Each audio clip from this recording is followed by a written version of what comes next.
everyone, it's Dr. Nooreen, your resident front ankle specialist, and welcome back to my channel. Today we're going to talk about ingrown toenails, what causes them, what you can do to prevent them, and your treatment options for if you actually have one.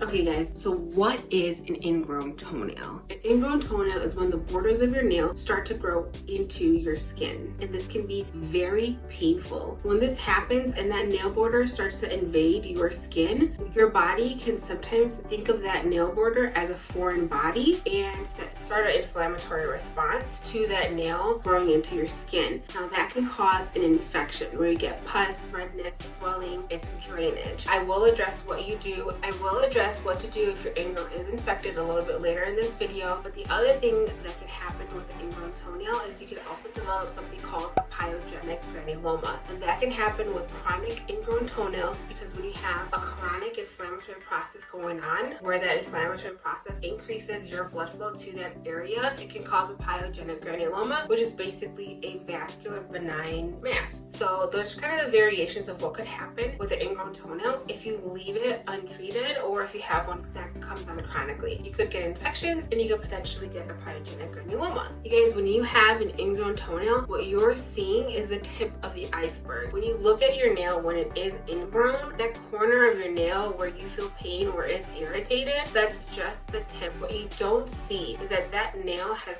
grown underneath your skin as well. If you have that nail border removed, you can actually see all that nail come out when your physician removes that nail border. So what I'm trying to say is with that ingrown toenail, there's more happening than what you just see in that corner where it's really painful. Okay, so what can you do to prevent an ingrown toenail? You do have a couple of options. One of the things that could cause an ingrown to happen is repetitive microtrauma over time that then causes your nail to start changing the direction in which it grows. One of the things that can cause that is tight shoes, or shoes that have a toe box where your toenail is constantly hitting the inside of your shoe. So one thing you can do to prevent ingrown toenails, wear shoes where your nails are not hitting the inside of your shoe. So make sure that you have enough space in your shoes. Make sure that the end of your hallux or your big toe is at least a thumb's width apart from the end of the actual shoe. So a key thing is to keep the pressure off of your nails, and one of the ways to do that is to make sure you're wearing white toe box shoes. The other thing you can do are when you're cutting your nails at home, make sure that you're keeping your nails short as well. When your nails are longer, you've now decreased that space in that shoe between the end of your toes and the end of that shoe. So sometimes when your nails are too long, they can also hit on your shoes, and that can also cause irritation and inflammation. The other thing you want to make sure you do is cut your nails straight across. Do not curve your nails when you're cutting them. What can happen is when you curve your nails in when you're cutting them, what happens is when you're cutting that nail at a curve, you're cutting the curve to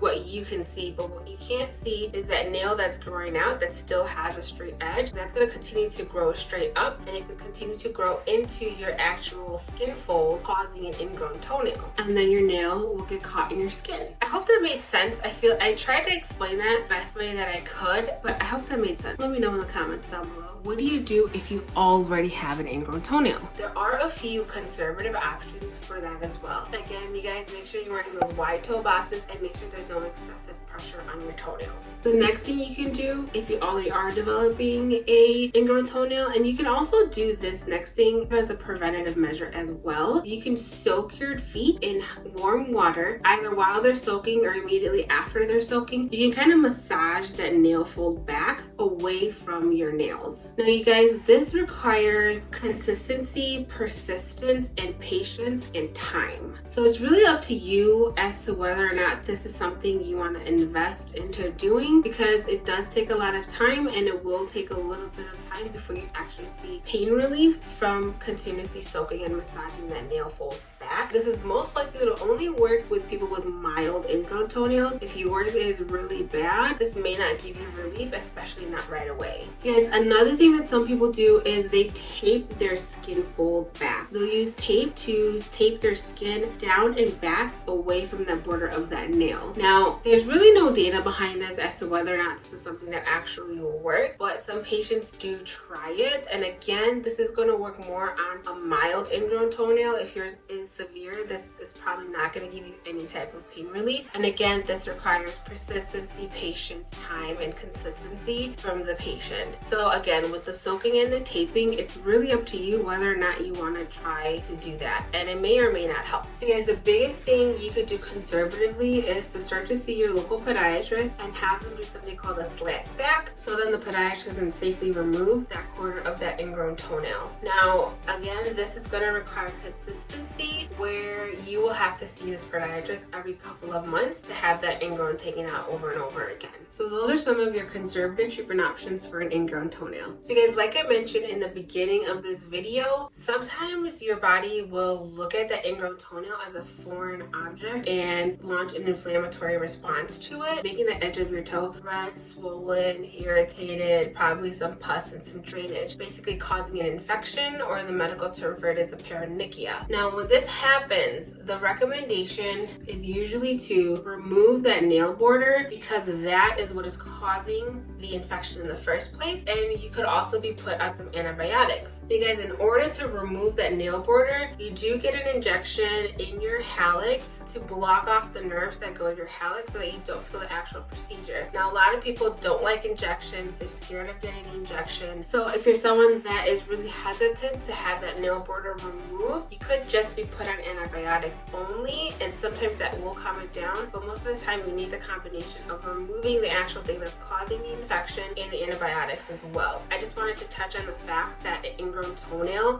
can become infected. For that, basically you'd be put on antibiotics and potentially have that nail border removed. Okay guys, and when you remove an ingrown toenail, there's two ways that you can do it. You can either do it temporarily or you can do it permanently. The process is pretty much identical, there's just one step that's different. If you do remove the nail border permanently, usually most people will use phenol, which is an acid to basically kill the nail matrix, which is where your nail will grow out from. So you basically kill the nail matrix, not allowing new nail to grow in from that border, and that's a more permanent procedure. When you do it temporarily, you remove the border, you just don't use the acid, and you leave the nail matrix alone. And you could do that and kind of see how the nail grows back out, and hopefully it will grow back out as an ingrown. It'll just grow out straight and like a normal nail, and then you can go to those preventative measures of cutting your nails straight across and wearing good shoe gear to keep the pressure off of your toes. And usually I give the option to patients for what they want to do. If they got into the point where they don't want to deal with the ingrown anymore, they don't want to cut back anymore, they just want to get rid of it and move on with life, it's really up to them about, I give them the option of whether they want to do it temporarily or permanently. Usually younger patients would like to do it temporarily because they don't like the idea of their nail being a little bit smaller in width, and sometimes older patients are just like, just get rid of it, I don't care anymore. So those are kind of the two options with dealing with an ingrown toenail in terms of treating it more definitively. And I did mention that you get an injection, so I'm just going to briefly describe the process of removing an ingrown toenail. Basically what happens is you do get a hallux block or an injection in your hallux, which that medication is a local anesthetic, and it will basically numb your toe so that when the physician goes in to remove that nail border, you're not going to feel anything. Only a part of the procedure that should be uncomfortable is when you're getting that injection. When you do get your nail border removed, that's when you'll actually see that what you're seeing is just the tip of the iceberg. When that nail border is rolled out, you'll see this long piece of nail that came out, and you're gonna be like, that was in there, like, and you're gonna be like, no wonder that was causing me pain. It makes so much sense because that long nail was just sitting underneath my skin, constantly causing irritation and pain. You guys, at that time when you're having your ingrown toenail removed, if you did develop a pyogenic granuloma, which is that mass that I had mentioned earlier in the video,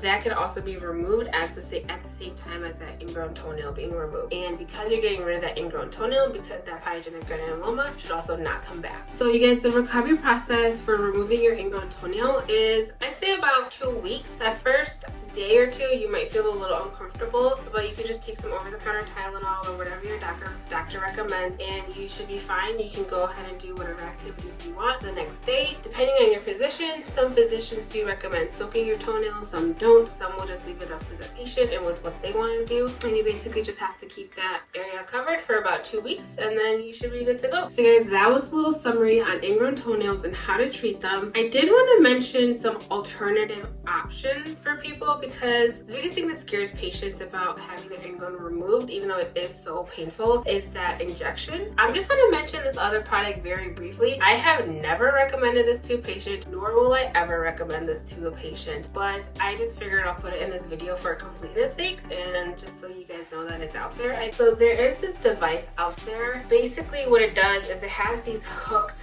that grab on to the sides of your nail, and then there's a clamp that you crank on, and it basically like cranks your nail out of the skin. But that sounds so painful to me. It literally sounds like a torture device. I don't know why anybody would want to do that. They recommend this as an alternative for patients that don't want to deal with an injection, but I would much rather deal with an injection than sticking hooks under my nail, cranking a clamp so that the nail is slowly brought out, and doing that repeatedly. That just sounds so painful to me. I don't know why anyone would want to do that to themselves, but that is an alternative option to an ingrown toenail treatment. If anybody out there is interested in that, let me know in the comments down below and let me know why.